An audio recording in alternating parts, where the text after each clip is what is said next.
Yoga philosophy has its root in the earlier philosophy called Sāṅkhya. Sāṅkhya. So, without having the basic knowledge of Sāṅkhya, your understanding on yoga won't have any foundation. And so it is important for us to look into Sāṅkhya to get some basic understanding of Sāṅkhya. Sāṅkhya is the philosophy, actually yoga is the practical application of Sāṅkhya.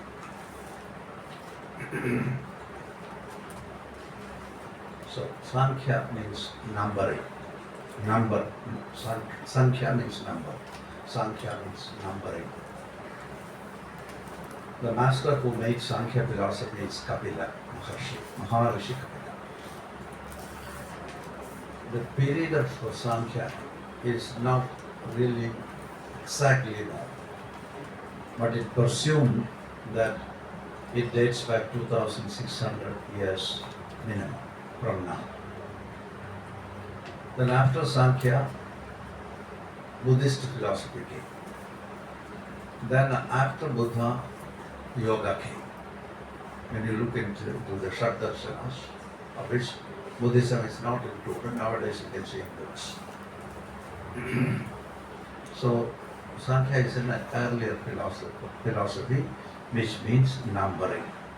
This philosophy is called numbering because the master Maharishi Kapila, he numbered the basic ingredients of nature.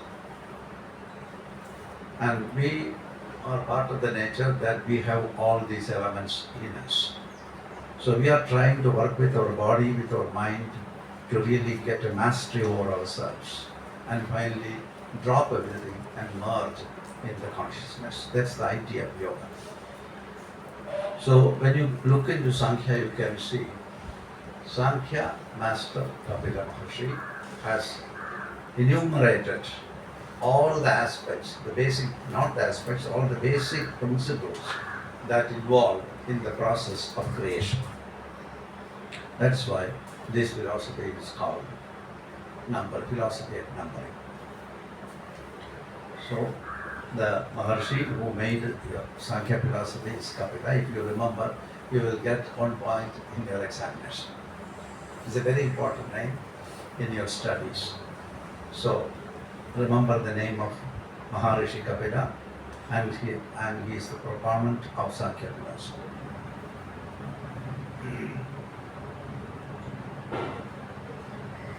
And he was looking into the sorrow that we all experience. Everybody has some kind of sorrow. And then he classified the sorrow into Adhibhautika, that means materialistic sorrow. When you are bonded with the material world, certainly there happens some kind of sorrow. Adi, that is material, Adhibhautika. Then another category of sorrow we classify as Adhidaivika, like natural things. Nature is very powerful, and by the intervention of nature, you may get into some kind of sorrow, natural calamities and things like that. And then Adhyatmika, this is the last, Adhyatmika, with respect to your soul. And the sorrow, that the soul, there is a prevalent belief that the soul goes on incarnating. And until the final dissolution takes place. So the suffering that you experience here and hereafter, that's an idea, you don't have any proof, but during those years, people believed that after this life, if you have not finished with your things, you will be reborn again. Until that time, your soul will be wandering somewhere. This is an idea, we don't have proof. But this idea was very prevalent during those times. Even now, this is a very strong belief.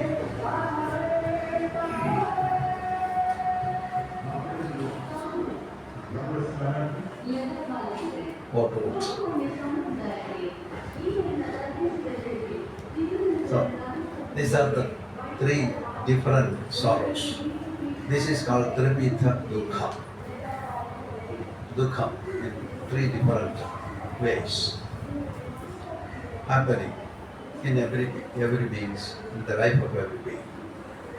And so how to get rid of this suffering? That was what Kapila Maharshi was looking. Adhibhautika, material involvement, material pressures, ഭൗതികമായ കാര്യങ്ങളിൽ നമ്മൾ involved ചെയ്യുമ്പോൾ, when you involved in the physical world, there happen so many sorrows. And then when you, like ഈശ്വര കാര്യങ്ങളിൽ, ഈശ്വരീയമായ കാര്യങ്ങൾ എന്ന് പറഞ്ഞാൽ ഈ നമ്മളെല്ലാം നടത്തിക്കൊണ്ട് പോകുന്ന everything is being played by the Lord. Even natural calamities are coming from that. So things like that, when it happens, we have no way, we suffer. And then Adhyatmika. When you are searching, you understand all those things. And then on the way also in Adhyatmika, you get into trouble. And that is pertaining to your idea of your soul.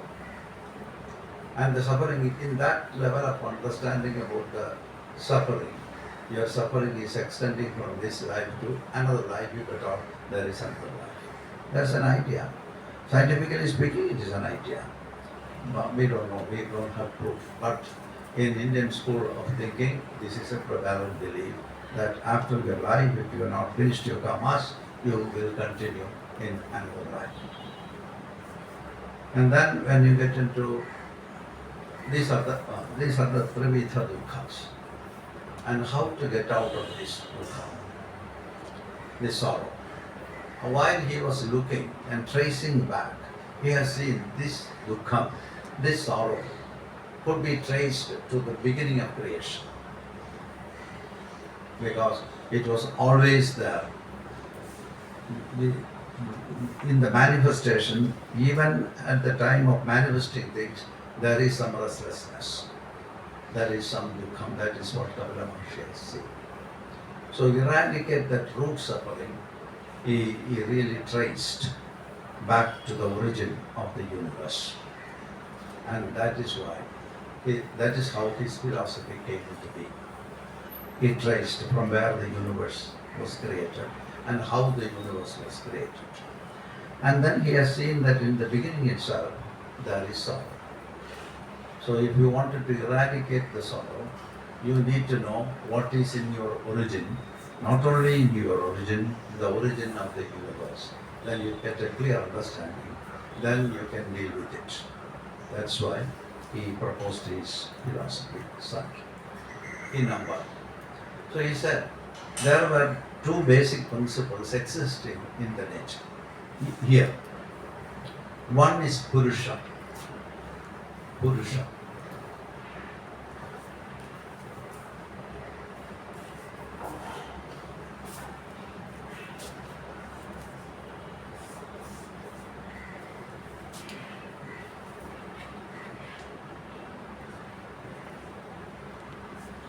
Prakriti.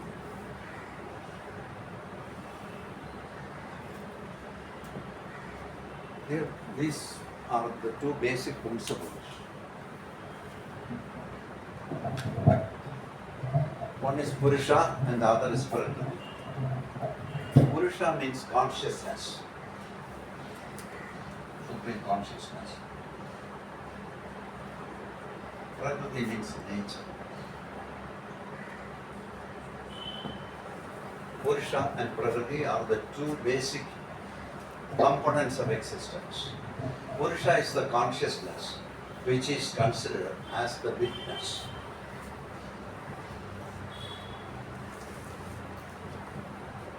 Prakriti is the power of awareness. From where everything came into being. These are the fundamental principles from which the nature or the manifestation as we see today is coming into being. And Purusha is the witness. Like the example we were saying yesterday, you look at the sky, there was nothing. Beyond the universe, beyond the celestial objects, there is nothing. There is an emptiness. Or you can also consider it as fullness, because from that everything came into being. So there is something which was there in the emptiness, which was the cause of creation. That is what in yoga philosophy they have found out. But during the time of Sāṅkhya, the Sāṅkhya philosopher Kapila said, Purusha was there always, eternally. It is self-born, it was not created. It's an eternal principle which is there, which is not originated. It has no beginning and no end. It will be here. And then he said the other principle, which is the nature. Nature also is self-born, which was there always, which will ever be there, but goes on transforming its nature. So these two principles, according to Sankhya philosophy, is eternal. One is the witness, which is always there. The other is some vibration that was there in the nature as the rudimentary vibration, and that we will study now. And this vibration is always there. It goes on assuming form, it changes its form, and then it goes back into its original vibration state, and it remains there. So these are the two fundamental principles according to Santhi. And then from Prakriti, something starts. Nature, this Purusha, consciousness, witness, nothing happened. And it is always there. Like this, like the infinite emptiness or fullness, as you think. And this is there. But this underwent a lot of process. Prakriti. And in the Prakriti, from the Prakriti, two principles evolve. One is Mahat, and the other is Ahamkara.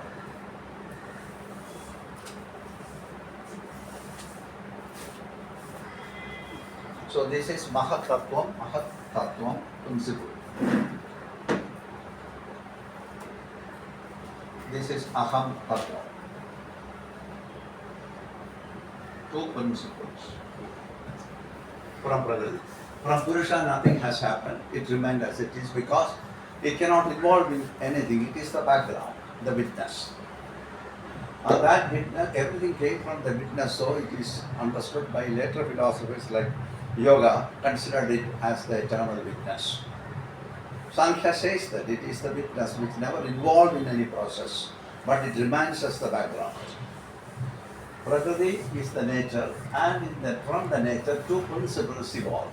One is Mahat Tattvam, and the other is Aham Tattvam. Aham Tattvam. And this is the intelligence.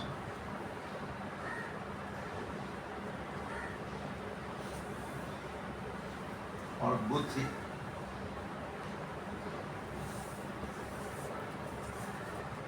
Intelligence, which is buddhi. And Aham Tattvam is ego.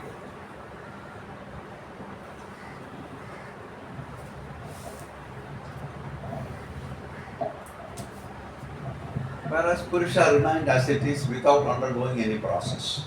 But in the basic nature, there happens something. From that two principles evolved. And one is Mahat Tattvam, which is intelligence, buddhi evolved to create.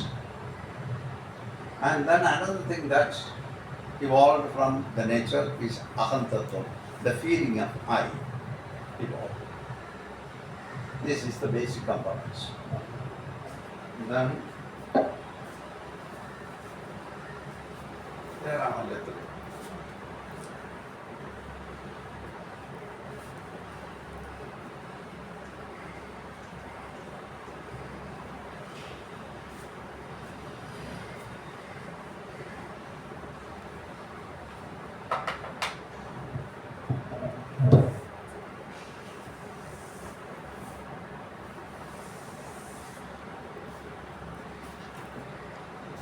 Prakriti contains three components. ഒരു കാര്യം ചോദിച്ചോട്ടെ? ഈ കോൺഷ്യസ്നെസ്സും ഇൻ്റലിജൻസും തമ്മിൽ എന്താ വ്യത്യാസം? Consciousness, witness item. Other than the Consciousness is considered as the base, witness. Intelligence is the creative principle with which it starts to work. One is the background, the other is the vibe. So Prakriti. From Prakriti, from the, as we have seen, from the Ahamkara, Prakriti, here we can write Aham. From the Aham, two things started. Sattva, from Sattva Rajas evolved, from Rajas tamas.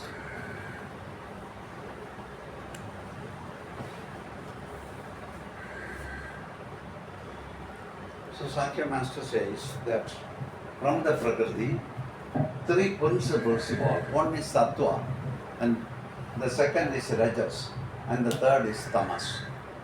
One evolved from the other. So the basic thing which evolved at the first time was sattva. Sattva means, sattva is clarity, light, and knowledge.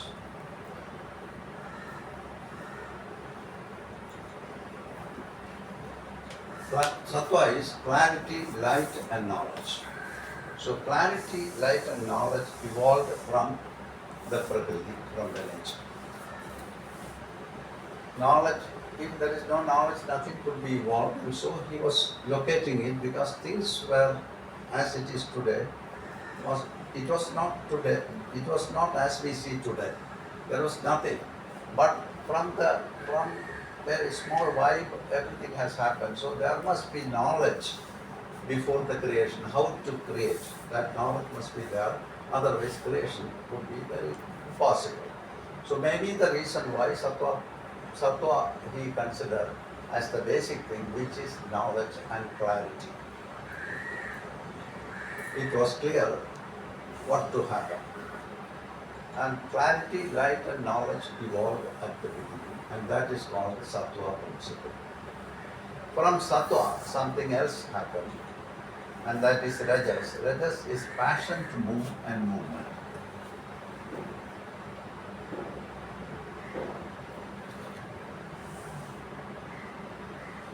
And movement.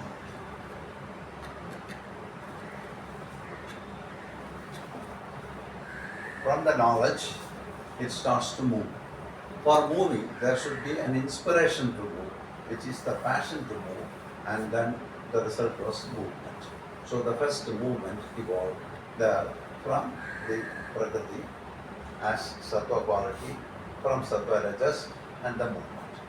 And as a result of the movement that started there, something starts to happen there, and maybe some free particles or something might have happened. And they say the manifested world is starting to come into being. The very base of that for the sattva, for the Maharshi, for Maharshi, it is some movement and some thing which is slowly starting to expand. The nature of movement is expansion. So in the infinite emptiness there started some movement, and there must be the knowledge to move, otherwise movement would be very impossible. So there must be knowledge, and how to move was very clear. So the idea of clarity and knowledge was there in the beginning. That's why creation was started according to him. And from that movement and desire to move and movement evolved. And from desire to movement and move, there happened some collaboration, some combination between the vibrations or between the particles, and then finally a gross state evolved. It is the gross state. Tamas is the gross nature. The gross nature started to evolve, and this is tamas. So when it becomes grossified, lethargy means not appearing to be moving. Now when you see this, it is not moving at all. It is just a static matter. Lethargy, sleep, is as good as sleeping. Darkness, ignorance.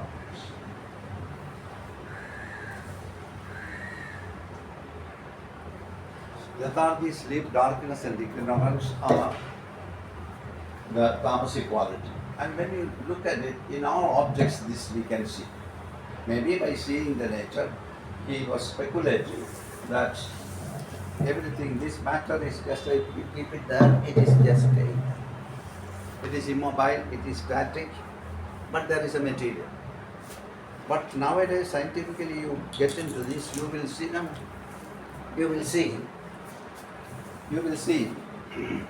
that there is incessant movement inside this one. Now it is very much easier to understand.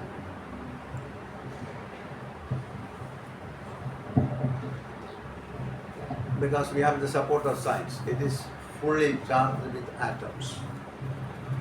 And so atoms are pack of energy, and all the subatomic particles are moving incessantly, and it appears as a matter, a static matter. The movement we are not seeing. If there is a movement, there needs to be something, a desire to move or movement must be there. That is the Rajasic quality. And then there should be knowledge to move. And so all these things together manifested as a matter. This is what Sāṅkhya says. So underlying everything that you see in the universe as manifested thing, it appears to be static. But deeper inside there is incessant movement. So if there is movement, there must be passion to move or an idea to move, and as a result movement happens. For that there should be the knowledge to move, so it started to evolve. So according to Sāṅkhya it says, Prakriti evolved from these three qualities, sattva, from sattva rajas evolved, from rajas tamas evolved. And then he says how further things have evolved.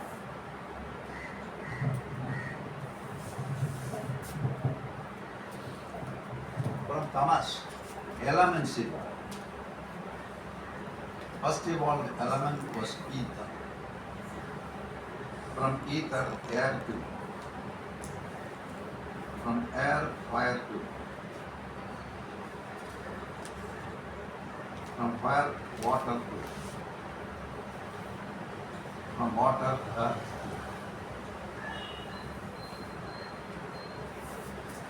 This is what Santhi says. From tamas quality, which is the grossified, all these three qualities together called gunas.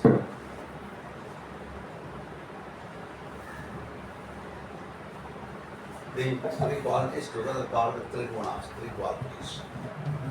Sattva, rajas and tamas. So from the Prakriti, from the aspects of Aham, three principles evolved. One is sattva, which is clarity, light and knowledge. From clarity, light and knowledge, passion to move and movement, which is Rajasic quality evolved. From Rajasic quality, Tamasic quality evolved, which is gross nature, which is for the grossification. When it is grossified, it becomes lethargic. It appears to be lethargic, not moving at all. And it is as good as sleeping. If it is just not moving, it's as good as sleeping. And then it is seemingly very opaque, but the ingredient of it, that is the atoms, they are not opaque at all. Darkness, and we believe that there he connects with us, and we believe that it is real. For us it is a microphone. This is how we attribute, and this is very real, tangible. And there are a lot of discussions around that in the subsequent philosophies, and in its own philosophy there are discussions. So all the elements evolve. And actually the Sāṅkhya basic book is disappeared. It's not, you cannot trace the book. But maybe 2600 years ago this philosophy was made, and during those times everything is written in sutra form, because sutras are accurate sentences, poetic. It is all sutras are poetic nature. The format is like poetry. And so it is coined in small, small sutras, and that they taught it to their students. Like by hearting, go on repeating, small children. So they keep it in mind as like a poetry. And then they never forgotten it, and they communicated it to the next generation, their students. And then their students, like that it was coming for generations and generations. And the known commentary now is Ishvara Krishna's commentary on Sāṅkhya philosophy, which came in the 4th century AD. So it's almost 900 years, maybe 900 or maybe a little less. Years it was transmitted as as like a verbal transmission. And when it came to, so now the book which is available for us is as it came to Ishvara Krishna and what he has written down. By the time writing language has really developed and everything started to write down. Master started to write it down. So Ishvara Krishna is now the master whom we are following, as he said about Santhi.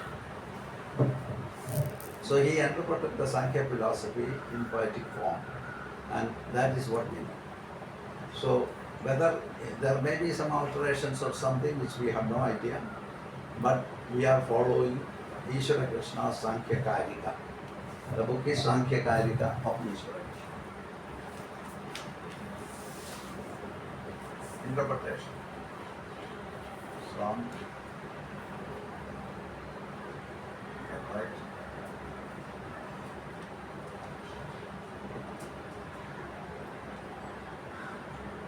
In many ways it is Sanskrit, so you can write in any way. In books you see different spellings.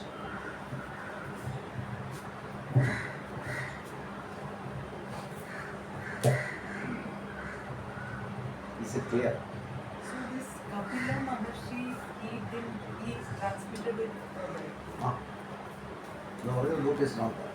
So after many years. It was interpreted.